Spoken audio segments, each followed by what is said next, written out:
Blog Talk Radio.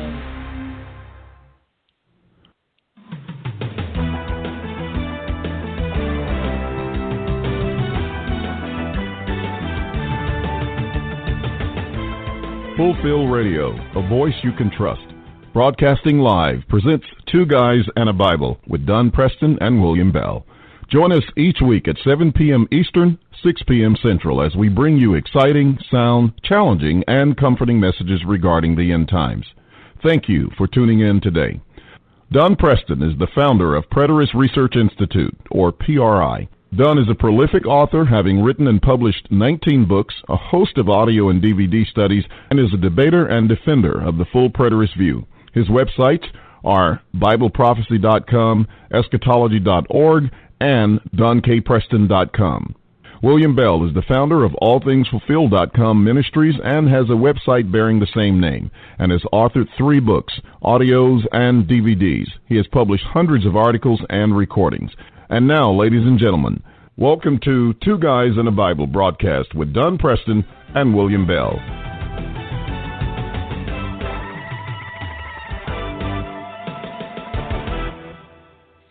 Good evening, ladies and gentlemen. Welcome to Two Guys in the Bible right here on Fulfill Radio, a voice you can trust. I'm William Bell, and with me is Don Preston, and we're delighted to be with you today.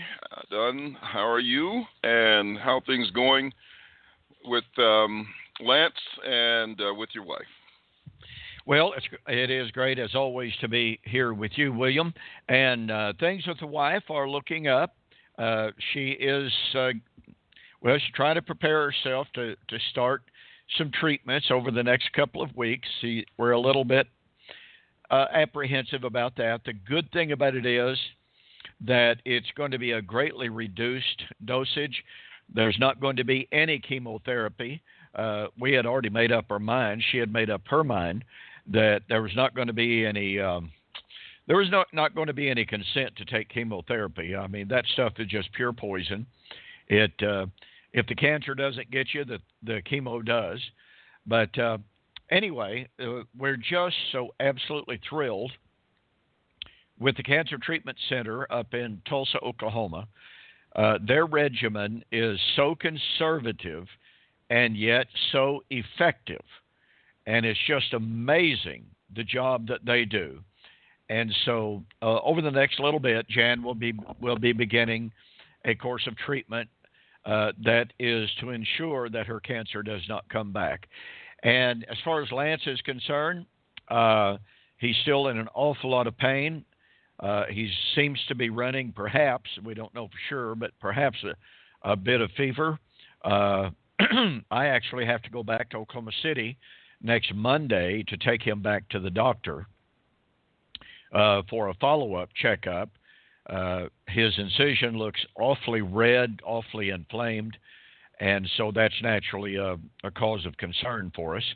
But he did say that he thought yesterday was just a tiny bit better.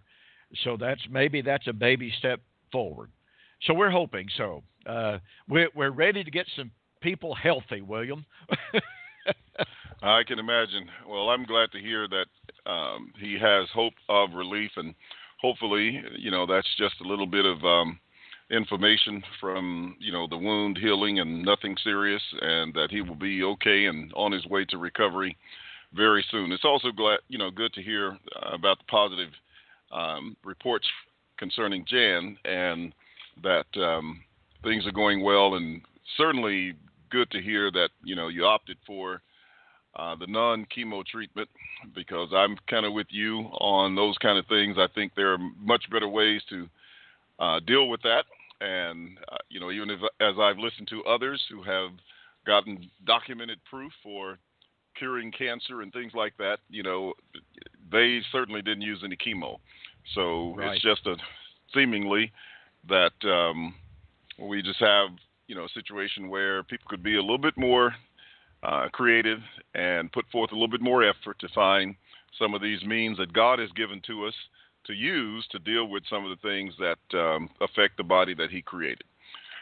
Well, we're very firm believers in that, and she has been investigating, and she's actually been taking some of the proposed natural treatments, and we feel very, very good about where she is at right now.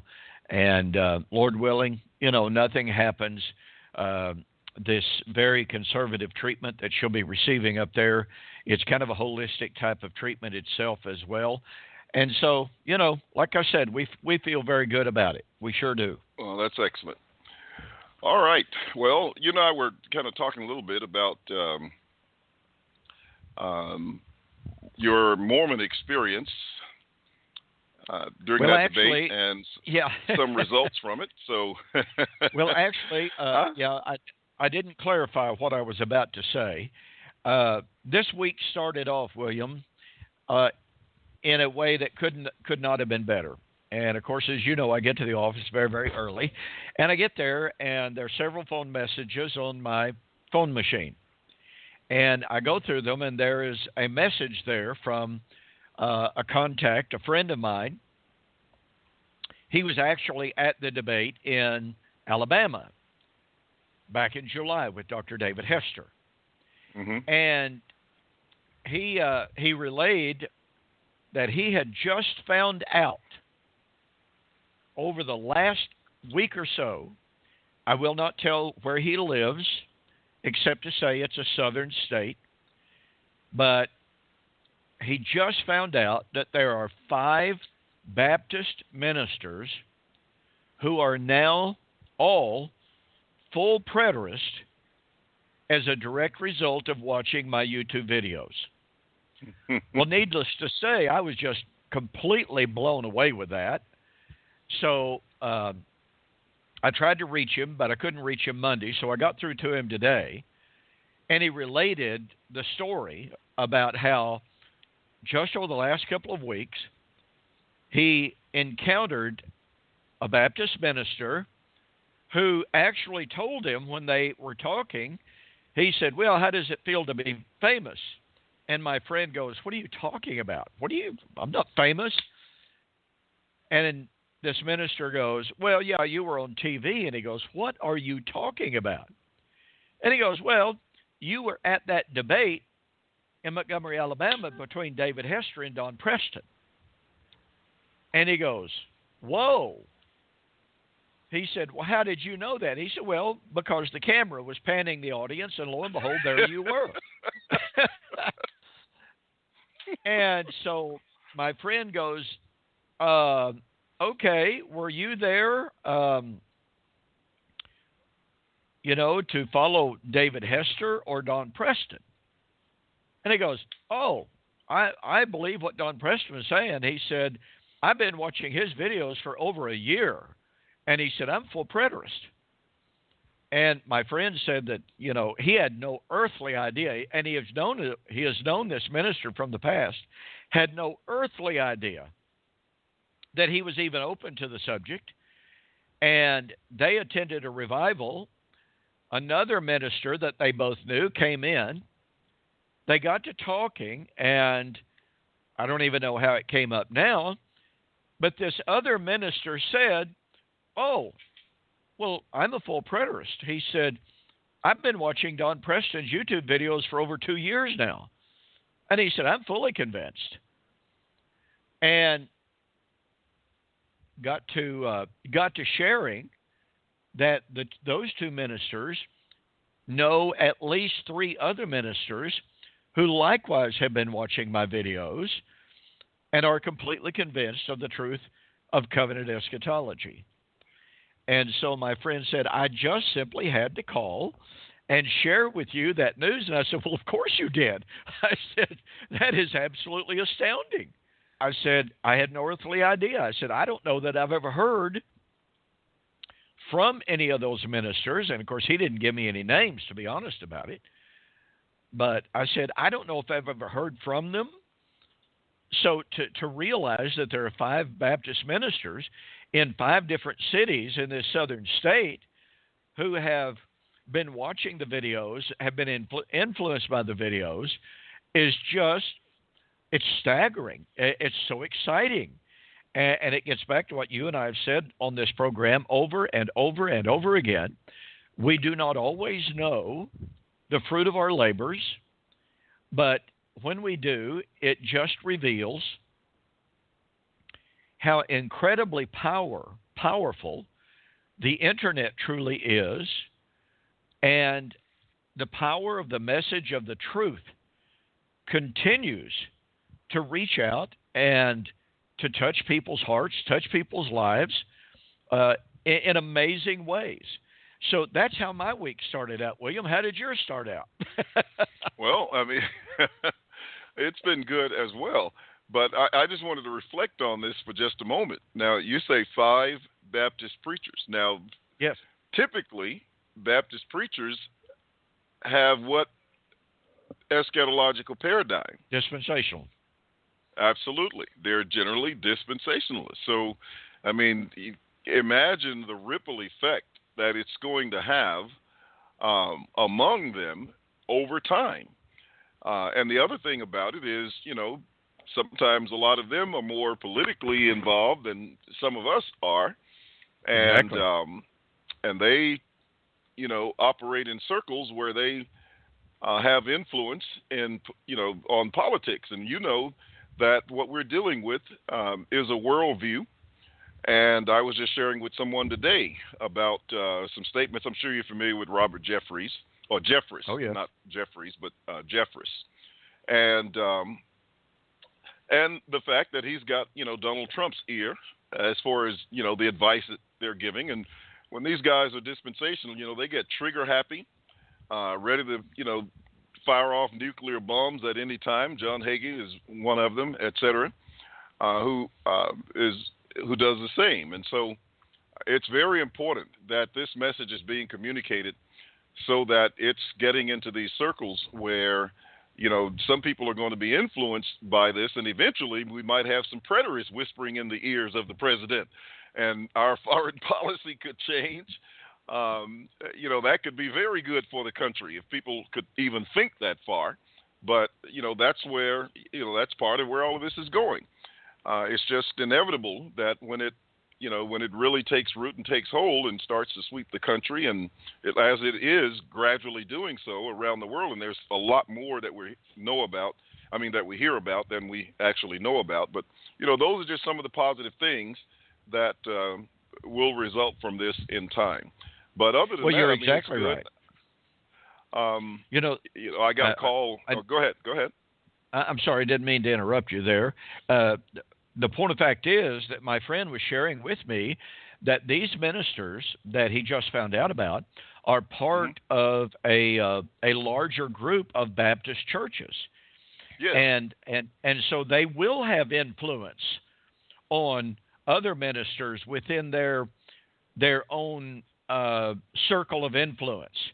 And as you've well pointed out, the Baptists are known for having political involvement, and that's a good thing.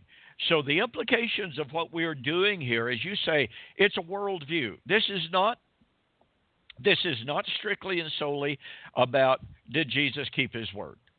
This is a worldview that has incredible implications for our nation and for the world.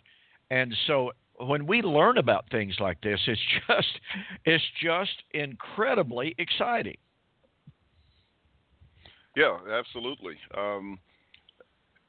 I guess the biggest thing that happened in my world for this week has been, I got a call from Debate Talk for You for a discussion to come up with the gentleman that I'd never met before, and I don't think he had met me.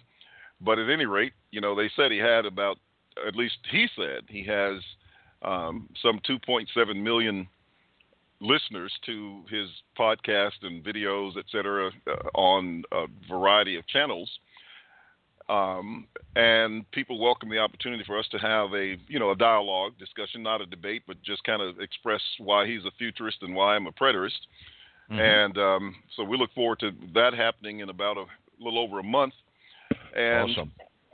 That's, an opportunity for us to reach more people than we have reached before, but also to sort of revisit some of the people who heard about us, at least for now maybe 2 years on that particular channel, and they've been looking over these things. Some of them have converted since that time, people from Hebrew Israelite background, and And I've had Baptists call me. For, one guy, he wanted to fight almost, and then and then he continued to study and was converted to becoming a preterist.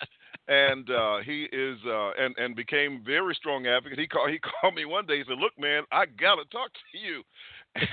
And we had a very good conversation. But this is, these are the kind of things that are going on, and a lot of people are turning these things over in mind. So it's a matter of just hearing them enough and hearing them discussed where you have these opposing views so people can see how the arguments are made.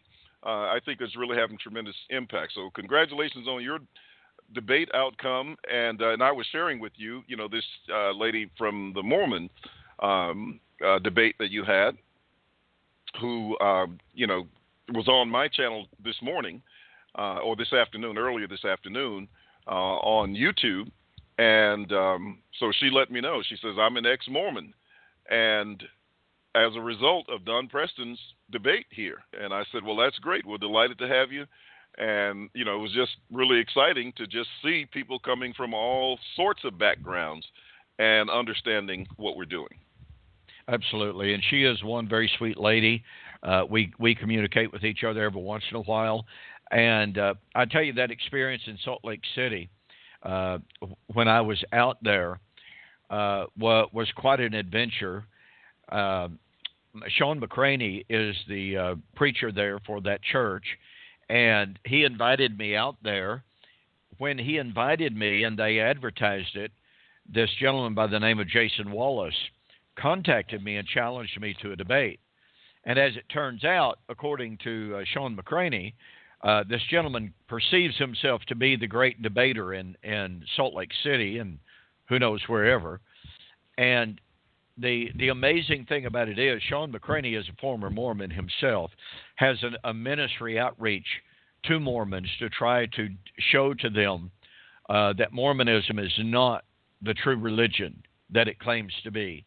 I would estimate, William, that over 90%, maybe 95% of the congregation there are ex-Mormons.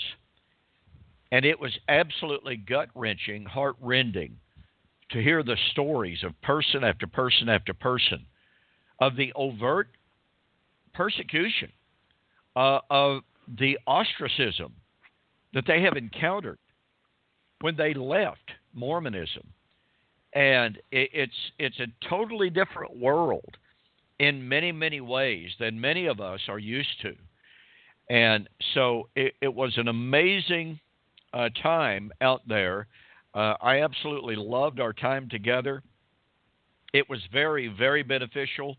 The debate with Mr. Wallace was just a very, very powerful demonstration of the truth of covenant eschatology. I can't tell you the number of people that I have heard from who have told me that as a result of that debate, they are now students of covenant eschatology. They just simply could not believe that anyone would do such a poor job as Dr.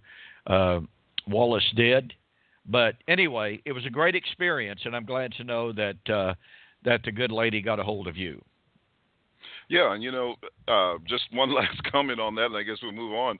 But we've had just a list of Pentecostal preachers who have been kind of ostracized for their views. I know I had an email one day full of, I guess, over a couple of dozen of them who are being shunned and mistreated because of their adopting covenant eschatology as well.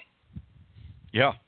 Well, that just continues. I mean, we just hear from more and more people from every imaginable background. It truly does span all denominational borders. When people start learning the truth of covenant eschatology, all of a sudden their denominational affiliation doesn't matter as much. All that matters is the truth. And all that matters is being closer to the Lord, sharing His Word, and understanding His Word better, clearer than ever before. And this rebounds to nothing except the glory of Christ. That's what this is all about. Oh, that's right. This is not an academic exercise just to prove who's right and who's wrong. This is all about glorifying Jesus Christ as the Son of God and being able to vindicate the Bible as the Word of God. And we can never lose sight of that issue and the power of what covenant eschatology does.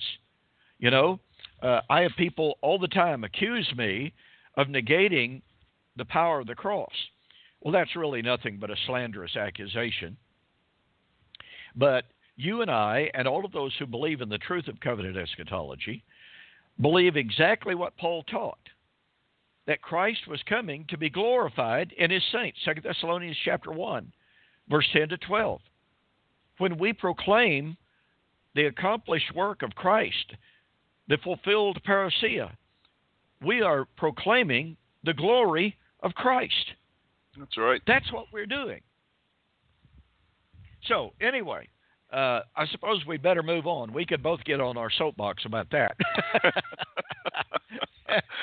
We have been accused of doing it. We have been accused of that, yes.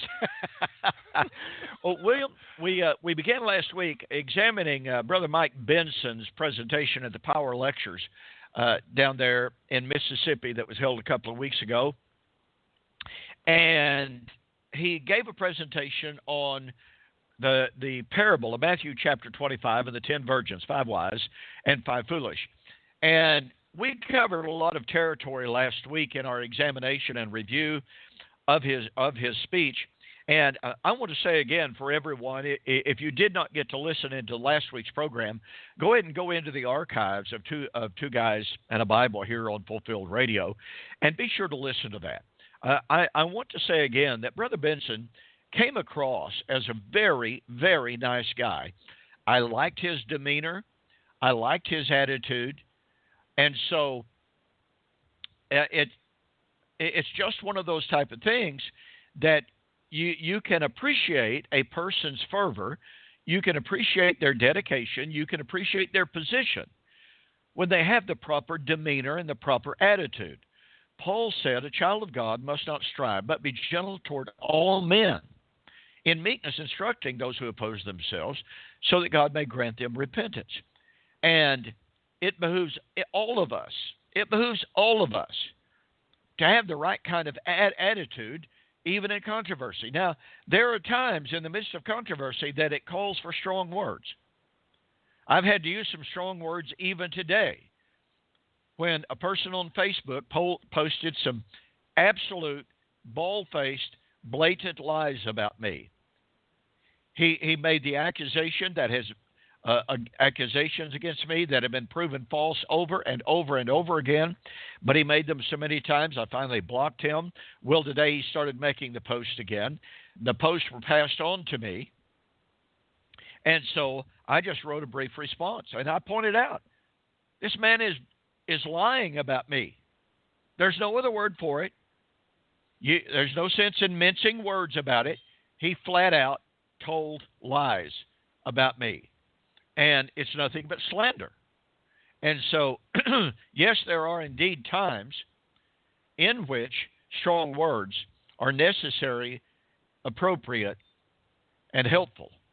But, you know, just to begin blasting someone, as certain people that we know do, William, and I'm pretty sure you know who I have in mind, that you and I have both encountered on Facebook and recently had a couple of debates with Holger Neubauer. There are some people who do not know what decorum, Christian dignity, and humility, they don't even know what those words mean. All they know is if you disagree with them, then you are a heretic, a false teacher, and not only that, you're a liar and you're dishonest. Because after all, they possess all truth. And after all, you disagree with them. Therefore, when you disagree with them, you're disagreeing with the Bible itself. But it was really refreshing to listen to Brother Benson's presentation. I will say this. He did not call us any names. He certainly disagreed with what we believe, but that's okay. As long as those presentations and as long as those disagreements are done with the proper Christian attitude, not with the assumption that those of us who are preterists are demons with horns and pitchforks and forked tails. You know, it's just refreshing when you can listen to a presentation in which a person presents his case, he disagrees with you, but he does not impugn your integrity. And so the tip of the hat to Brother Mike Benson in his presentation on Matthew 25. Now, all of that said, last week we covered how Brother Benson completely ignored the proper context of the parable of the virgins, that is, this story of Christ coming for his wedding, and how it is the Old Testament that gives us the background, the story of Hosea, the story of Isaiah 50 and 51, the story of Isaiah 62, and how God had divorced Israel, but in the last days he would betroth her to himself again. At his return, he would remarry her. And not one single word was uttered by Brother Benson about that prophetic background. But you know, William, there was something else that just jumped off the screen at me. I listened to Brother Benson's discourse on Matthew chapter 25, and that is how he utterly failed to discuss another of Jesus's parables that deals with the wedding.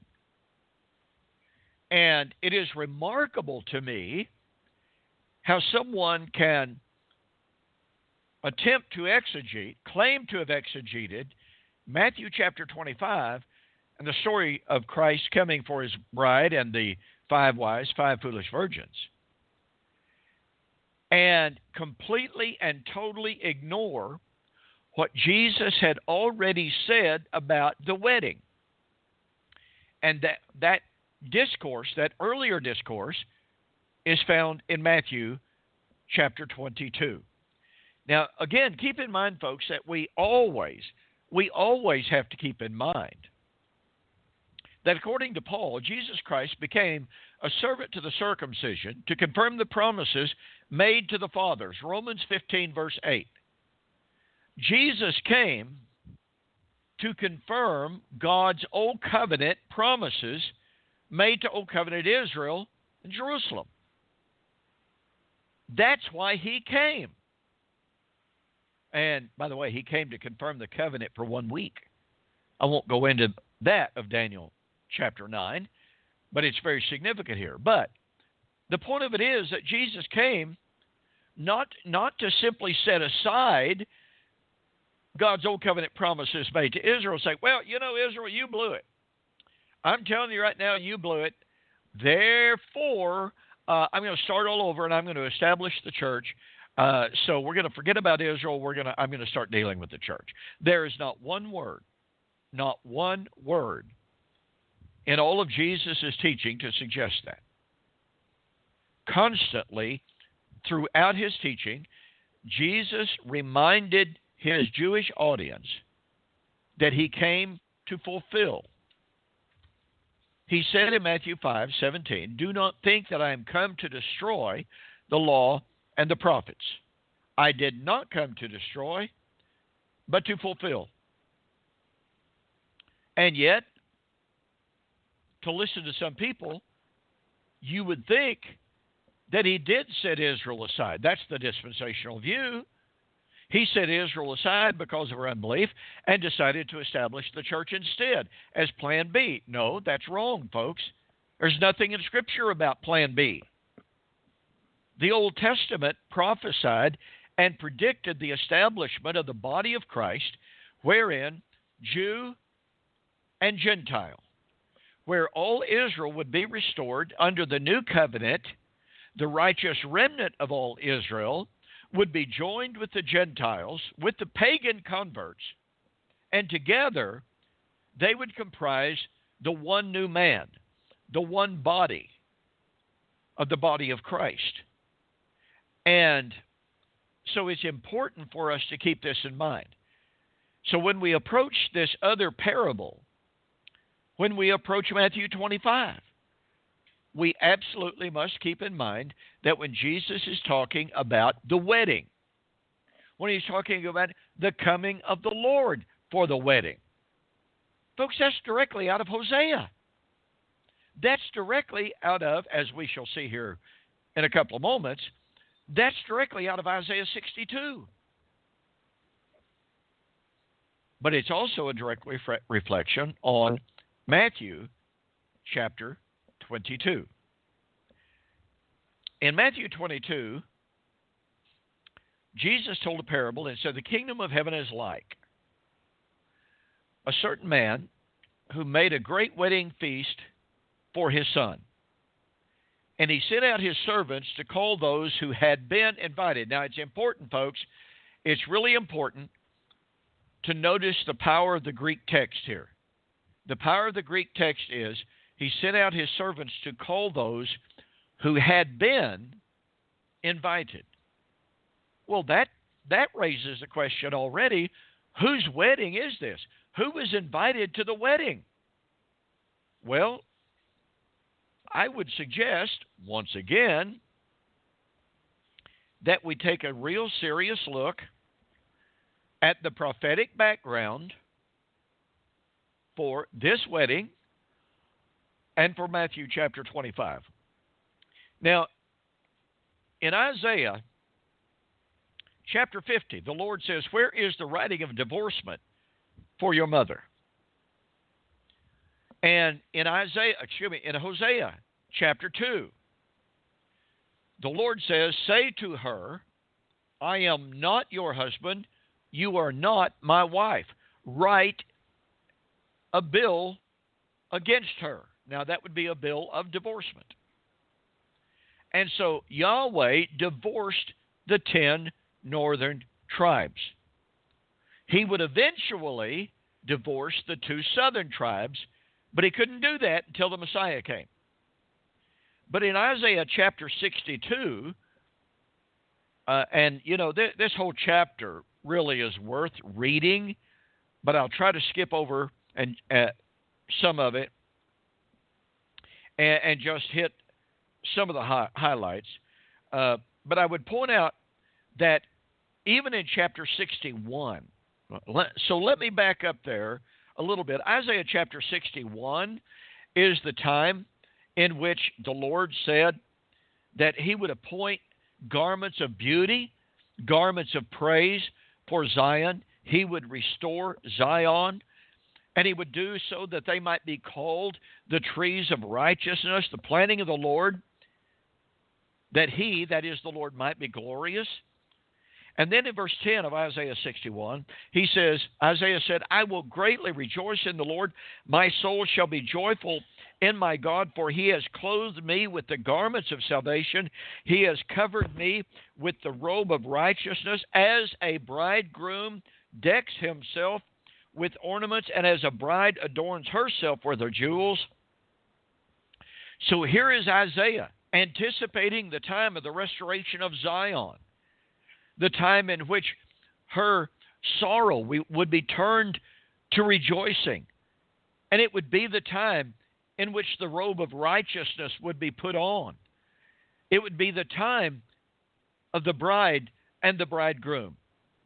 So with that introduction, we come to Isaiah chapter 62, and the Lord says, for Zion's sake I will not hold my peace, and for Zion's sake I will not rest, until her righteousness thereof goes forth as brightness, and salvation as a lamp that burns. And the Gentiles shall see thy righteousness, and kings your glory.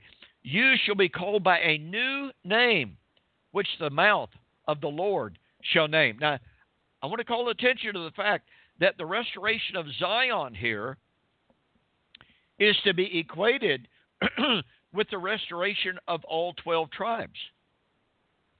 All 12 tribes. It's not just the 2 southern, it's not just the 10, but the restoration of Zion, as you and I covered in our series on Zion, is the restoration of all 12 tribes. So here we have the Lord proclaiming the restoration of Zion, and then the Gentiles rejoicing and coming to the light of her salvation. And he says, you shall be a crown of glory in the hand of the Lord, a royal diadem in the hand of your God. You shall no longer be termed forsaken, neither shall your land any more be termed desolate.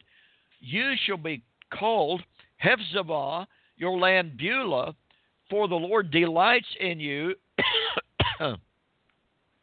and your land shall be married, for as a young man marries a virgin, so shall your sons marry you. As the bridegroom rejoices over the bride, so shall your God rejoice over you. Here is God promising that in the time of the restoration of Israel and the time of the calling of the Gentiles, the Lord would remarry Israel. Now, I'm going to skip down, for time's sake, to verse 10 and following. Go through the gates. Prepare you the way for the people. Cast up the highway. Gather out the stones. Lift up a standard for the people. Behold, the Lord hath proclaimed unto the end of the world. Say to the daughter of Zion, behold, your salvation comes. Behold, his reward is with him. His work is before him. They shall call them the holy people, the redeemed of the Lord. And you shall be called, sought out, a city not forsaken. Folks, right here is the promise of the wedding. It would be the redemption of Zion and the calling of the Gentiles. Well, so once again, when we come to Matthew 22, a great king made a great wedding feast for his son, and he sent out his servants to call those who had been invited. And they began to make excuses, and they mistreated those servants, and they beat them, and they killed them. And the master of that banquet was angry, and he sent out his servants, and he killed those wicked men, and he burned their city. You know, William, I'm always fascinated. Donald Hagner, who wrote the Word Biblical Commentary on Matthew, said, commenting on Matthew chapter 22, it is impossible for the modern reader to read Matthew 22, verse 7, and not envision the fall of Jerusalem in AD 70. Well, I think that's right. That's absolutely right. The question is, and the point is, in what context was Jesus putting the wedding? Whose wedding was it? Who had been invited to the wedding? Who was it that persecuted and would persecute the servants sent to them to call them to the wedding? And by the way, folks, let's not make any mistake. The wedding here is it's synonymous with the kingdom. It's synonymous with salvation.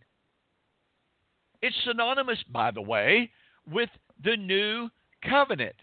Because you see, folks, in the Hebraic mind, nothing spoke of marriage more eloquently, more powerfully, more irrefutably than covenant. So when God said he was going to call them to the wedding, he's calling them into the covenant. It's a new covenant. And you see that agrees perfectly with Hosea chapter 2:18, in which here is God canceling the covenant with the 10 northern tribes, but saying that the time was coming in which he would call them forth into the valley of Achor. He would call them out into the wilderness, and he would speak kindly to them, and he would make a covenant with them, a covenant of peace with them, and he would then betroth them to himself again. Covenant and marriage go hand in hand. Any discussion of Matthew chapter 25, by the way, that ignores the covenantal context of the marriage is completely misplaced.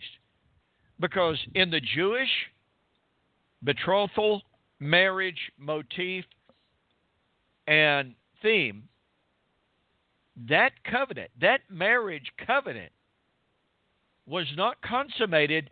That marriage covenant was not completed until the coming of the bridegroom to get his bride, and the two of them joined together. And yet, William, we're told, well, the Lord hasn't come yet for his wedding. What does that say about the new covenant? Well, it says the new covenant hasn't been completed. It says it hasn't been fulfilled. It says a lot of things about a lot of things. It says that Christ has not been confirmed as king, and a lot of people confused being crowned as king with his declaration of complete power and authority over all of his enemies. But they do say that the last enemy to be destroyed is death. And so, as I've said, several times before, if you have someone claiming to be the champion of champions, until they fight their greatest foe, they are not declared that. They are just champions, prospectively, or at least alleged to be. They've got to defeat that last enemy in order for that to be the undisputed champion. And that's exactly what 1 Timothy 6 is saying, that in his times he would show who is the only blessed King of Kings and only blessed potentate. That's when the last enemy would be destroyed. And so all of that has to do with the complete coronation of Christ as king, which was also a part of the wedding imagery that's stated in Matthew 24 and 25. And that's what you have in those parables. They're all kingdom parables. A parable of the wedding feast, the parable of the talents, etc., and then the parable of the separation between the sheep and the goats. Those are all kingdom parables. Now, what's so interesting, Don, and I'll cut my comment so you can continue on, but is all of those parables in Matthew are found below verse 34 or below verse 36, which is the alleged continental dividing line. But you see, when Luke talks about him, he places him above the continental dividing line. He just doesn't give the kingdom in parables, but he certainly states it, and that's one of the reasons why we've had issues historically in the church with premillennialism, because brethren have a problem with where to assign the kingdom in the Olivet Discourse. But Jesus placed it in connection with his return in terms of the consummation of that kingdom, and that has to do with his coronation. That is the consummation of the wedding, as you were pointing out, the closing of that betrothal period, and all of the other things that that were being said about, and that we've demonstrated in terms of the feast days being consummated as well. So it's those things that are missing in the conversations, the dialogues, the messages that we're hearing from our brethren. We just hear future, future, future, future, without a context and in violation of the actual scriptures that are found there. And I want to point something out, that although Brother Benson did not make a point of it, others do make a point of it. Kenneth Gentry certainly does, and others. But in Matthew chapter 25, when the bridegroom delayed his coming, you see, you have this little brief reference of the bridegroom delaying his coming. And in Matthew 25:14 and following, you have the master who had given the talents to the servants. And it says, when the master delayed his coming. Well, Kenneth Gentry says, well, you see right there, that delay is 2,000 years. Yeah. And, Brother Benson just briefly touched on it, as I remember, Right. about the bridegroom delaying his coming. Again, he did not make it a big point. But, of course, his point is that Christ has delayed his coming for the last 2,000 years. Well, here is what's so ironic about that in direct relationship with what you just mentioned, William, and that is Matthew 25 is a parable of the kingdom.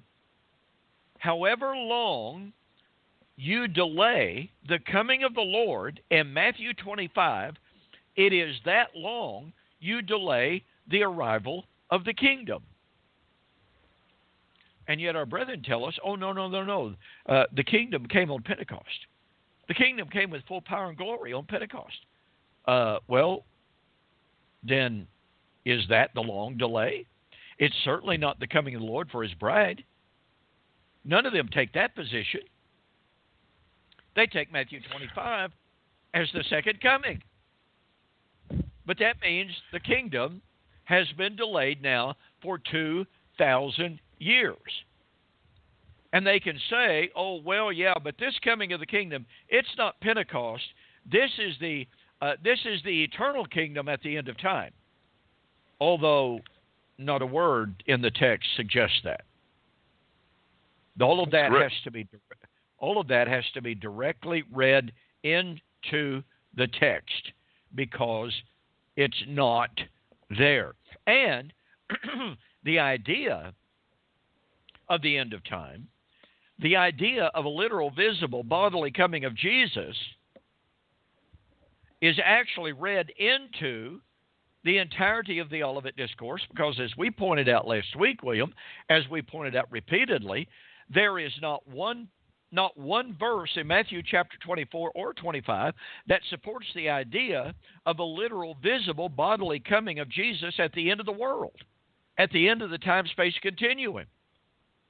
And yet, Brother Benson assumed without ever, this is troublesome to me.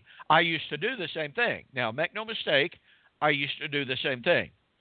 When I went to Matthew 24, verse 3, and the disciples asked Jesus, in response to his question about the destruction of Jerusalem that was coming and the temple,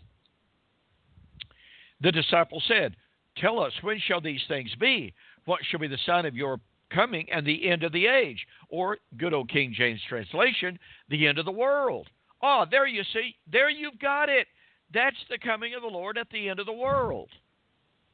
But you'll have to excuse me here for being a little bit blunt.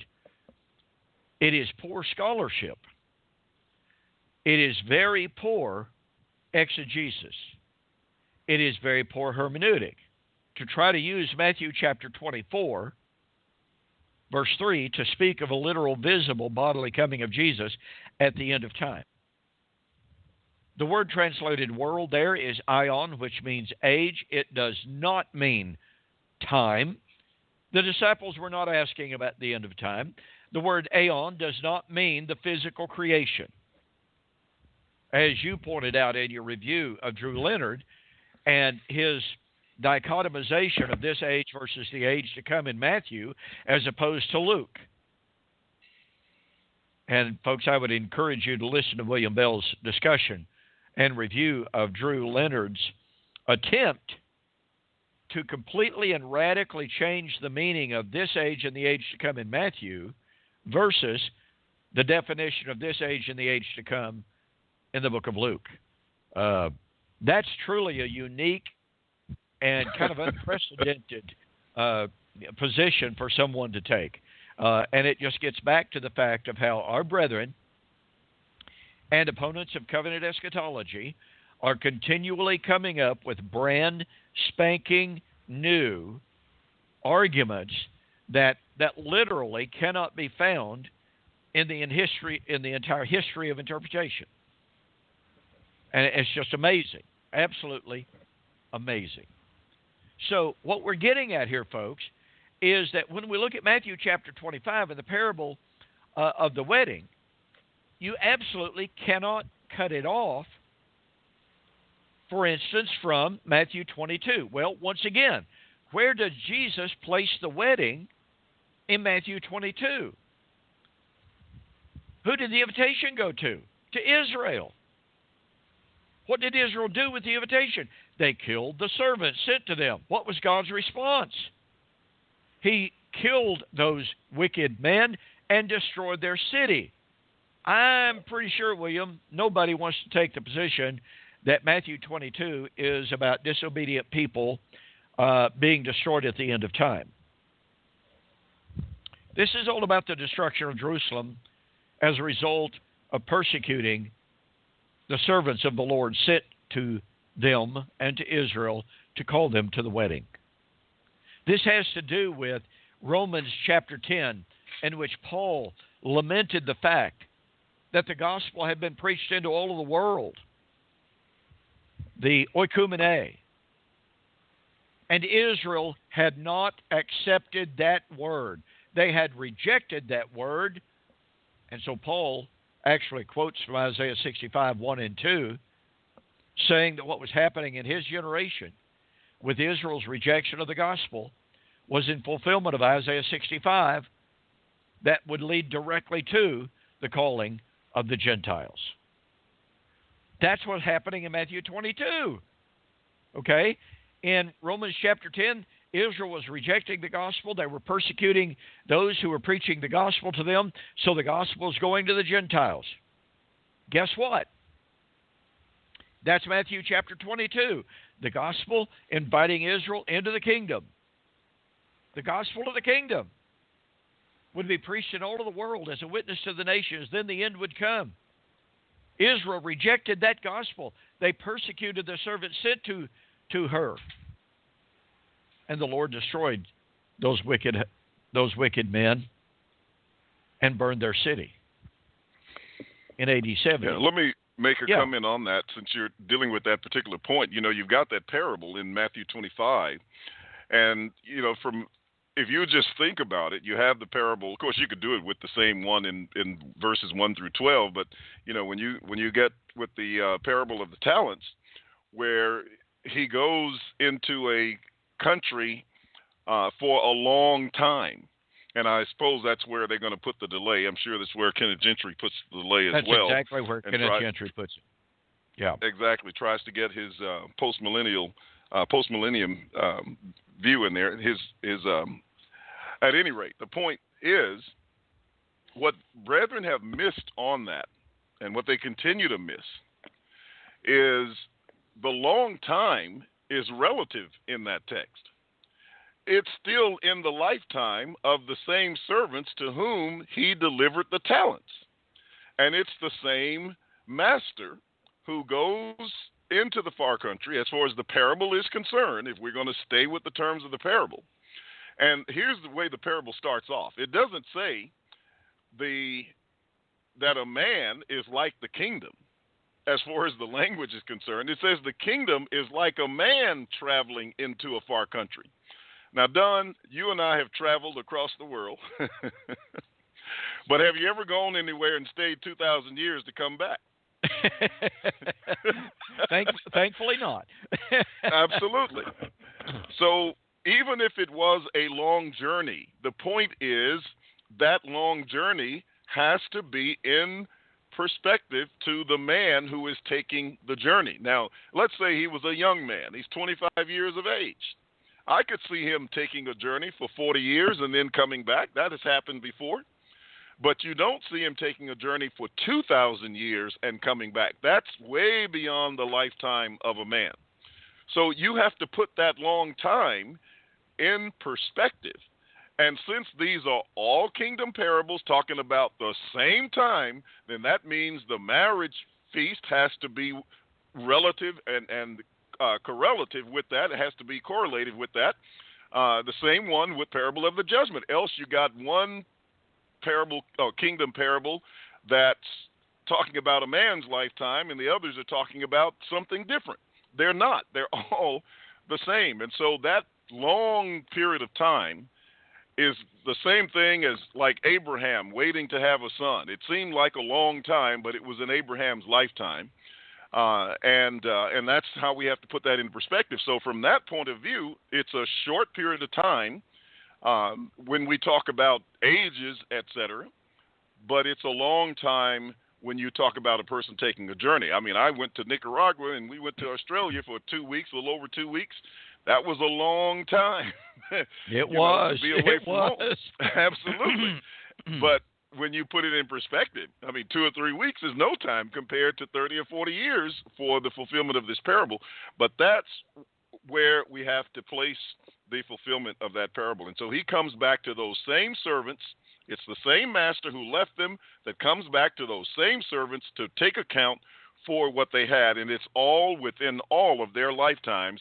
And if that is the lifetime of a man, there's no possible way we can push the kingdom out 2,000 years. Very, very well stated. I mean, the harmony and the beauty of this is found right there in William's comments. You know, all of a sudden, you cannot divorce any of this from its first century historical context and the people to whom Jesus was speaking. I mean, after all, let's remember here, William, that Brother Benson said that Brother Dowell Flatt at Frieda Hardeman told him and the students in class, in college, we must read the Bible through first century eyes. Would those disciples,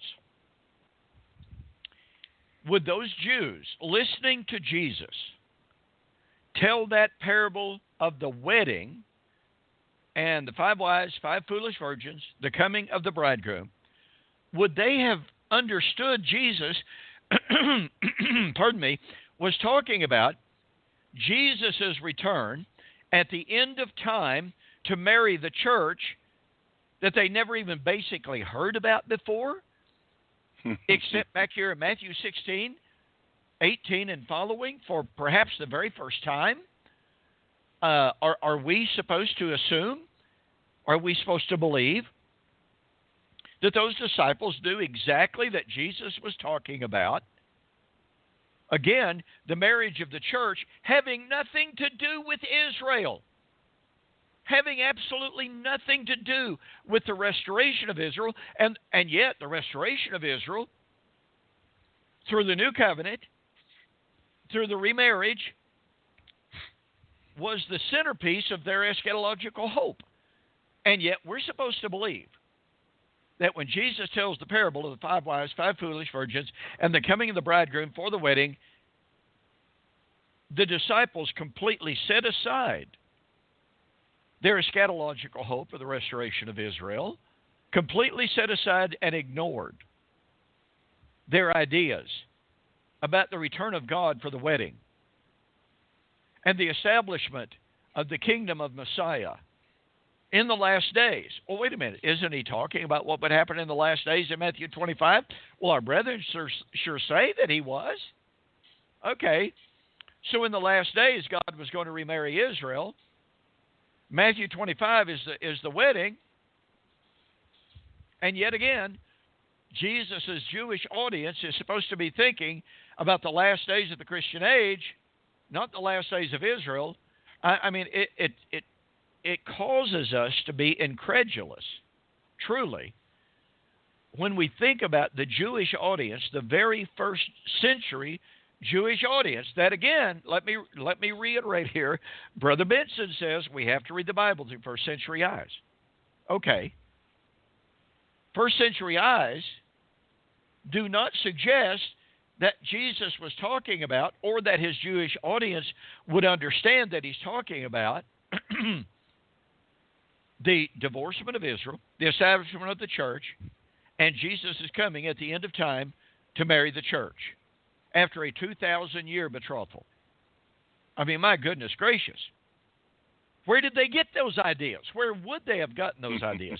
And William, we're almost out of time, but I want to go back to Isaiah 62 and notice again that the Lord, pardon me, the Lord predicted there, go through the gates, prepare the way of the people, cast up the highway, gather out the stones, lift up a standard for the people. The Lord is proclaimed, say to the end of the world, say to the daughter of Zion, behold, your salvation comes, his reward is with him, and his work before him. And I want to remind the audience here, and it would be wonderful if Brother Benson understood the connection. In Matthew 16, 27 and 28, Jesus said, the Son of Man will come in the glory of the Father with his angels, and shall reward every man according as his work shall be. And verily I say unto you, there are some standing here which shall not taste of death until they see the Son of Man coming in his kingdom. Let me see. Matthew 25, the coming of the Son of Man in his kingdom. Matthew 16, 28, the coming of the Son of Man in his kingdom. When would that coming of the Son of Man in the kingdom be? At the time of the judgment of all men, the time of the reward, which is the time of the wedding of Isaiah 62, 11, and 12. When did Jesus say the wedding would be? In the lifetime of his disciples, Matthew 16, 27, 28. At the time of the destruction of Jerusalem, Matthew chapter 22. And look, we're going to have to pick this up again next week. We're out of time. But folks, thank you. Thanks so very, very much for joining us again this evening for Two Guys in the Bible here on Fulfilled Radio, a voice you can trust.